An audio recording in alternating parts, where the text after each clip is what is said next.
আজকের ক্লাসটি চণ্ডীর ধর্ম।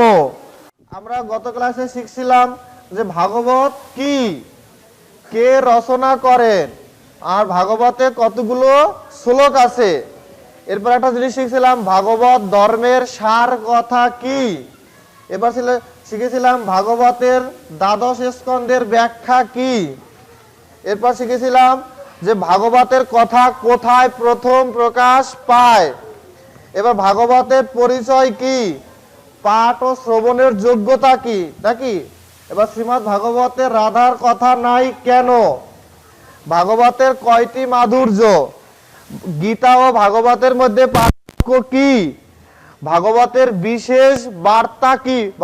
ভাগবতের বিশেষ বার্তা কয়টি, কি কি? ভগবান আসেন,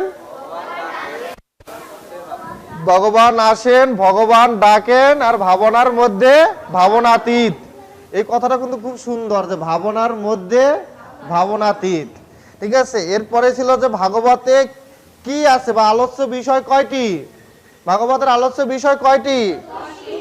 10টি। ভাগবতে কতগুলো শ্লোক আছে? 18,000। ঠিক আছে। এবার বলছিলাম ভাগবতের কোন অধ্যায়ে রাধা নামটি উল্লেখ আছে, কোন লীলাতে?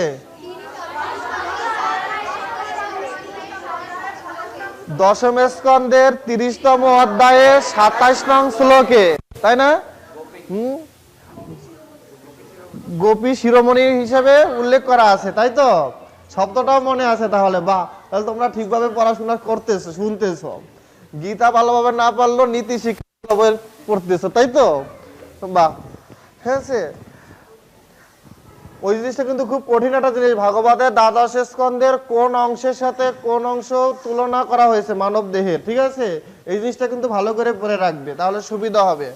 আজকের ক্লাসটি চণ্ডীর ধর্ম। চণ্ডীর ধর্ম, চণ্ডী পাঠ কোথায় কোথায় করা হয় বলতে পারো? দুর্গা পূজায়, কালী পূজায়, মায়ের পূজা মাত্রই চণ্ডী পাঠ করা হয়, তাই না? এই জন্য আমরা জানবো যে চণ্ডী আসলে কি জিনিসটা, চণ্ডীর মধ্যে কি আছে। ঠিক আছে। এই বিষয়ে আমরা 10টা প্রশ্নের মাধ্যমে পরিপূর্ণ না জানতে পারলো কিছুটা জানতে পারবো যে চণ্ডী আসলে কি। প্রথম প্রশ্ন, শ্রী শ্রী চণ্ডী কি বলতে পারো? শ্রী শ্রী চণ্ডী কি? হ্যাঁ, শ্রী শ্রী চণ্ডী হলো 18টি পুরাণ আছে, তাই না? 18টা পুরাণের একটা পুরাণ হলো মার্কেন্ডীয় পুরাণ। এই মার্কেন্ডীয় পুরাণের 81 থেকে 93তম অধ্যায়, মানে 13টি অধ্যায় হলো শ্রী শ্রী চণ্ডী। নোট করো, মার্কেন্ডীয় পুরাণের 81 থেকে 93তম অধ্যায় মানে 13টি অধ্যায়। এই 13টি অধ্যায় হলো শ্রী শ্রী চণ্ডী। 81 থেকে 93, মার্কেন্ডীয় পুরাণের 81 থেকে 93, মোট 13টি অধ্যায়। এই অধ্যায় হলো চণ্ডী।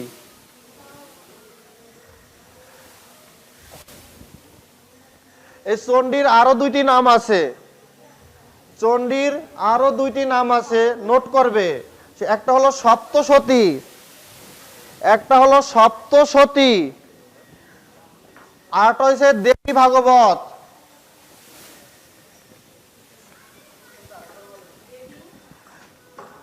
ওটা হচ্ছে দেবী মাহাত্ম্য হবে, দেবী মাহাত্ম্য। একটা হচ্ছে সপ্তসতী, একটা হচ্ছে দেবী মাহাত্ম্য। শ্রী শ্রী চণ্ডী কি? শ্রী শ্রী চণ্ডী হলো মার্কেন্ডীয় পুরাণের 81 থেকে 93, মোট 13টি অধ্যায় চণ্ডী। ঠিক আছে। আরো দুটি নাম আছে, একটি হলো সপ্তসতী, আর একটা হচ্ছে দেবী মাহাত্ম্য। ঠিক আছে। দেবী মাহাত্ম্যকে দেবী ভাগবত বলে বেশি প্রচারিত হয়। ঠিক আছে। এরপরে দেখো যে শ্রী শ্রী চণ্ডীতে কতগুলো অধ্যায় আছে। ঠিক আছে। প্রথম কোটেশন হলো কতগুলো অধ্যায় আছে? 13টি অধ্যায় আছে। শ্রী শ্রী চণ্ডীতে 13টি অধ্যায় আছে। এরপর হলো কতগুলো শ্লোক আছে। ঠিক আছে, কতগুলো শ্লোক আছে।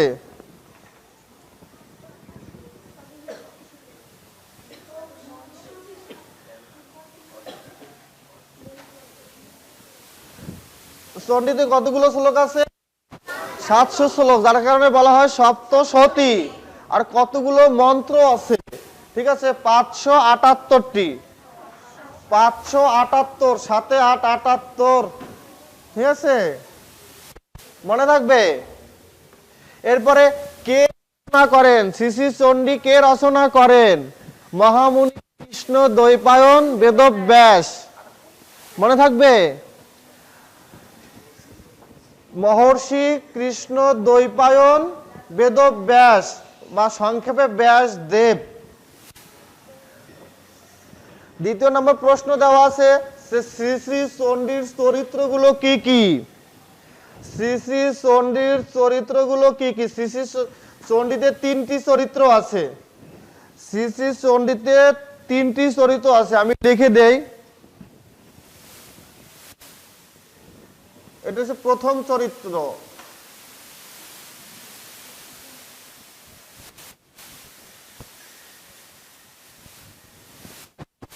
দ্বিতীয়টা হচ্ছে মধ্যম চরিত্র।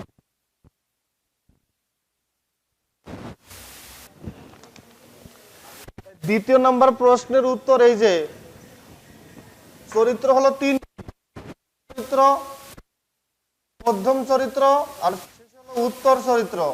প্রথম চরিত্র হলো মধু কৈটব বধ, দ্বিতীয় মধ্যম চরিত্র হলো মহিষাসুর বধ, আর উত্তর চরিত্র হলো শম্ভু নিঃশম্ভু বধ। লিখছো?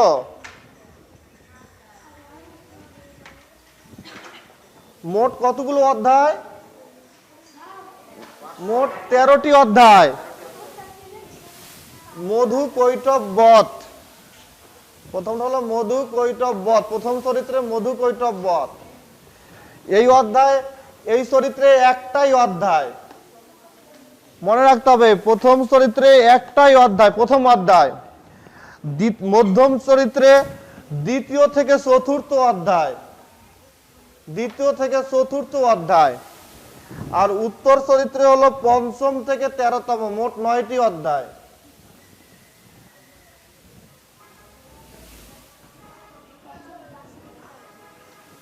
লিখতেছো তো? শ্রী শ্রী চণ্ডীর চরিত্রগুলো কি কি? উত্তর হবে 3টি চরিত্র, প্রথম চরিত্র, মধ্যম চরিত্র, উত্তর চরিত্র। প্রথম চরিত্র হলো মধু কৈটব বধ, এর একটি অধ্যায়। দ্বিতীয় হলো মধ্যম চরিত্রে মহিষাসুর বধ, এর হচ্ছে দ্বিতীয় থেকে চতুর্থতম অধ্যায়, মোট 3টি অধ্যায়। ঠিক আছে। 3 নম্বর হলো উত্তর চরিত্র, এখানে হচ্ছে শম্ভু নিঃশম্ভু বধ, এটি হলো পঞ্চম থেকে 13তম, মানে 9টি অধ্যায়। লিখছো?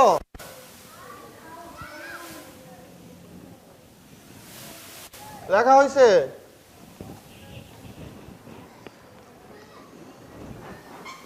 এর পরের প্রশ্ন, পরের প্রশ্নটার দিকে তাকাও। পরের প্রশ্ন আছে কি? মহামায়ার কয়েকজন সাধকের নাম বলো। মহামায়া কে? মা দুর্গা। দুর্গার আর এক নাম মহামায়া, তাই না? মহামায়া, যোগমায়া, আরো অনেক নাম আছে। মহামায়া, যোগমায়া। শোনো, এখানে একটা জিনিস নোট করবে, যে মহামায়ার কয়েকজন সাধকের নামের আগে একটা নোট করো, যে শ্রী শ্রী চণ্ডীতে 8 বার মহামায়া শব্দটি ব্যবহার করা হয়েছে। শ্রী শ্রী চণ্ডীতে মহামায়া শব্দটি 8 বার ব্যবহার করা হয়েছে। কিন্তু একটু লেখুক না, কষ্ট করে লেখুক। এটা কি কি লিখবে এখানে?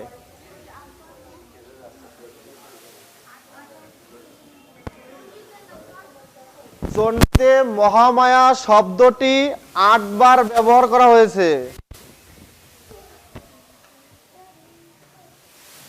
লিখছো? মহামায়া শব্দটি 8 বার ব্যবহার করা হয়েছে, ঠিক আছে। কিন্তু যোগমায়া শব্দের কোনো ব্যবহার নাই। তারপর কিন্তু যোগমায়া শব্দের ব্যবহার নাই, লিখছো? হ্যাঁ, ওই যে প্রথম হলো যে মহামায়া শব্দটি 8 বার ব্যবহার করা হয়েছে চণ্ডীতে, কিন্তু যোগমায়া শব্দটি কোনো ব্যবহার নাই, কোথাও উল্লেখ নাই। দেখো, এই যে শব্দ কয়েকটা লিখছেন নিচে, মহামায়া, যোগমায়া, যোগনিদ্রা আর বিষ্ণুমায়া, এই চারটি শব্দের অর্থ একই, একই ব্যক্তি। হ্যাঁ, সে একার্থ বোধক বলে। এই চারটি শব্দ একই অর্থ। হ্যাঁ, যোগমায়া, মহামায়া, যোগনিদ্রা, বিষ্ণুমায়া। মানে তন্ত্রশাস্ত্রের বিভিন্ন জায়গায় এই শব্দগুলো ব্যবহার করা হয়েছে বিভিন্ন ক্ষেত্রে, কিন্তু শব্দটা একই বা একই ব্যক্তি। ঠিক আছে, তিনি হলেন আদ্যাশক্তি, মহামায়া যাকে বলে মা দুর্গা বা মা কালী। ঠিক আছে, মহালক্ষ্মী, মহাসরস্বতী একই জন, কিন্তু বিভিন্ন জায়গায় নাম ব্যবহার করা হয়েছে বিভিন্ন। হ্যাঁ না, এই চারটি শব্দের অর্থ একই, সবগুলো অর্থ একই। মহামায়া, যোগমায়া, যোগনিদ্রা, বিষ্ণুমায়া, একার্থ বোধক। হ্যাঁ, একই অর্থ। ওগুলো লিখবা পরে, আগে এটা লিখে শেষ করো, একটা একটা শেষ করো।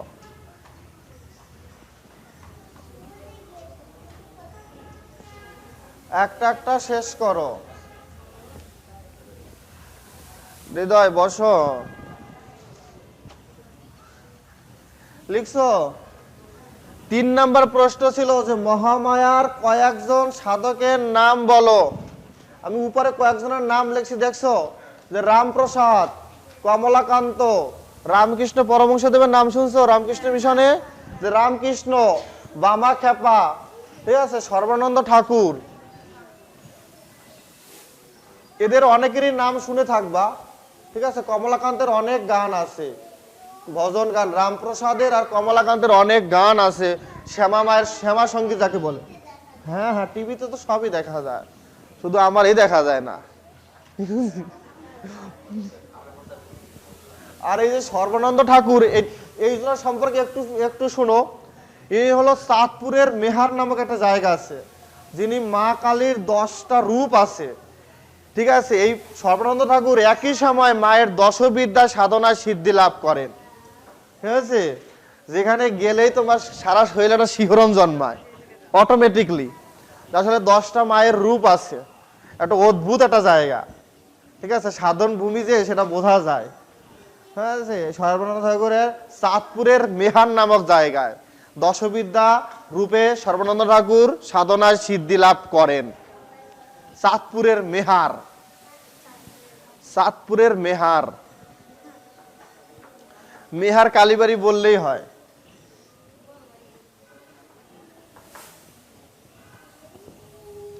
লেখছো? নামগুলা লেখছো?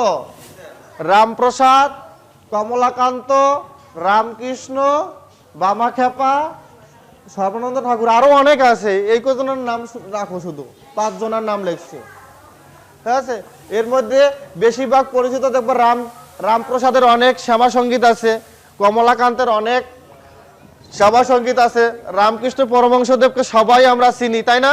চিনি তো, দেখছি কোনোদিন না দেখলো ছবি তো দেখছি নাকি, বামা খেপারও ছবি দেখছি। আর যে সর্বানন্দ ঠাকুর এখানে আমাদের কাছে অনেকটা নতুন। এর পরের প্রশ্ন, চণ্ডীর বক্তা ও শ্রোতা কে? চণ্ডীর বক্তা ও শ্রোতা কে?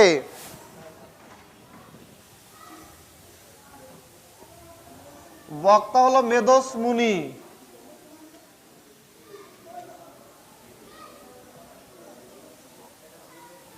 বক্তা হলো মেধস মুনি।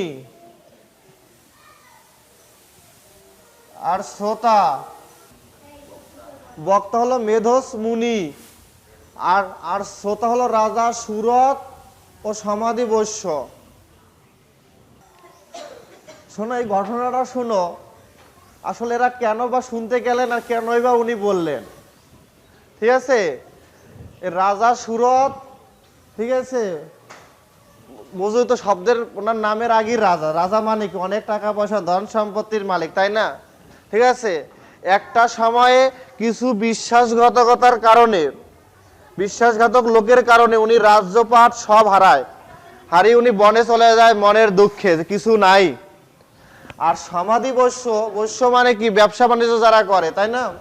ঠিক আছে, এই সমাধি বৈশ্য উনি অনেক টাকা পয়সা ইনকাম করে, কিন্তু যখন উনি বয়সের ভারে মানে বয়স হয়ে যায়, তখন ওনার পরিবারের পরিজনের যারা আছে সদস্য, মানে স্ত্রী, সন্তান, পুত্র, এরা ওনারে আর পছন্দ করেন না, ভালো লাগে না ওনারে, ওনারে দিয়া তারাইয়া দেয়।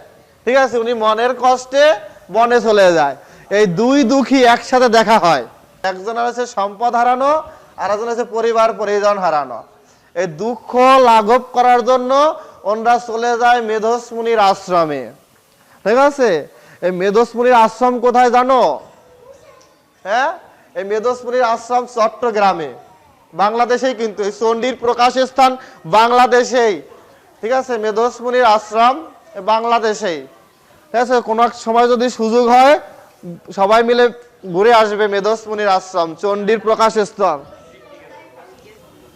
এরপরে মেধস মুনি তাদেরকে সেই চণ্ডীর মহামায়ার সাধনার কথা বলে।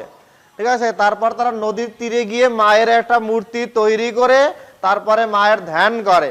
মায়ের ধ্যান করার পরে কি ঘটে? ঠিক আছে, ধ্যান করছে তারা কিসের জন্য? রাজা সুরত করছে হারানো সম্পত্তি মানে রাজ্য ফিরে পাওয়ার জন্য।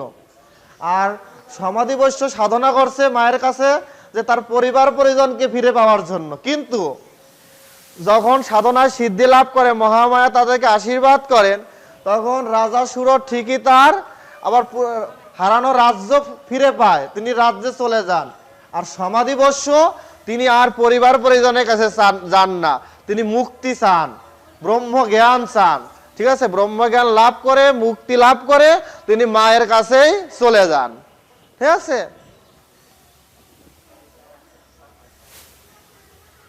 এরপরে দেখো 5 নাম্বার প্রশ্ন, এটা নোট করো।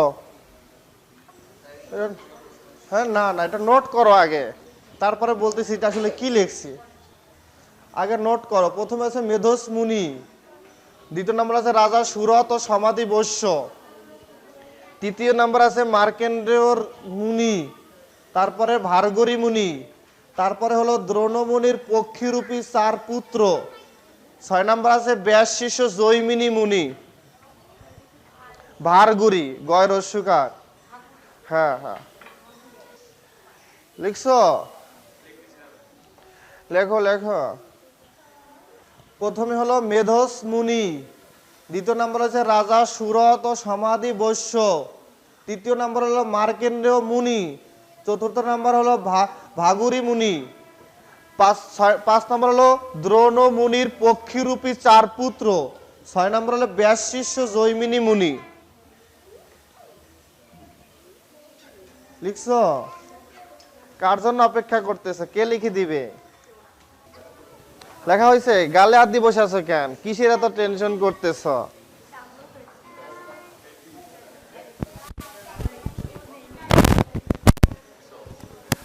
এইটা হলো চণ্ডীর শ্রোতার পরম্পরা বা চণ্ডীর পরম্পরা বলো। লেখো চণ্ডীর পরম্পরা। হ্যাঁ হ্যাঁ, এরা একজনের পর একজন শুনছে। মেধস মুনির পরে রাজা সুরত, সমাধি বৈশ্য, সেখান থেকে মার্কেন্ডেয় মুনি, সেখান থেকে এভাবে পরম্পরা এটা আসছে। ঠিক আছে, একজনের কাছ থেকে আরেকজনের শুনে শুনে আসছেন। ঠিক আছে, শেষে শুনছে ব্যাস শিষ্য জৈমিনী মুনি। চণ্ডী পরম্পরা, চণ্ডী পরম্পরা, এটা হলো চণ্ডী পরম্পরা।